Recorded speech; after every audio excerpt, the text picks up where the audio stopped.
নাফিসার বাবাকে নিয়ে এবার আসল সত্যটা ফাঁস করে দিলেন সেই কাজের মেয়ে আয়েশা। হ্যাঁ ভিউয়ার্স, আমি কথা বলছিলাম সেই কাজের মেয়ে আয়েশাকে নিয়ে। আপনারা অলরেডি জানতে পেরেছেন যে এই কাজের মেয়ে আয়েশা নাফিসা এবং তার মাকে দুজনকে একসাথে পৃথিবী থেকে বিদায় করে দিয়েছে। তো অনেকেই ভাবছে যে এই আয়েশা ওই বাড়ি থেকে ২,০০০ টাকা চুরি করে নিয়েছে, আর এটি জিজ্ঞাসাবাদ করবার জন্যই নাফিসা সহ নাফিসার মাকে পৃথিবী থেকে এই আয়েশা বিদায় করে দিয়েছে। কিন্তু ঘটনা এবার অন্যদিকে মোড় নিতে চলছে। আয়েশাকে যখন রিমান্ডে দেওয়া হয় তখন আয়েশা আসল সত্যটা সবাইকে প্রকাশ করে দেয়, কারণ রিমান্ড এত সহজ ব্যাপার নয়।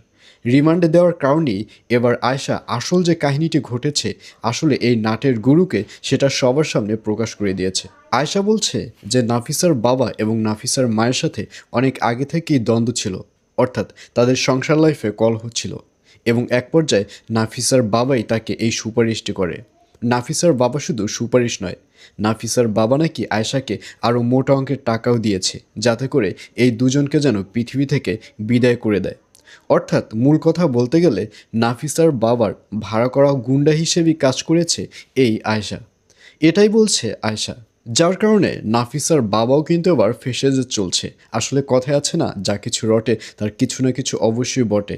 আসলে আয়েশা যে কথাটি বলছে এটাও কিন্তু ফেলে দেবার মতো নয়, কারণ আপনারা দেখুন, নাফিসা এবং নাফিসার মা পৃথিবী থেকে দুটো মানুষ চলে গেল, কিন্তু এইসব ব্যাপার নিয়ে নাফিসার বাবার কোনো মাথা ব্যথা নেই।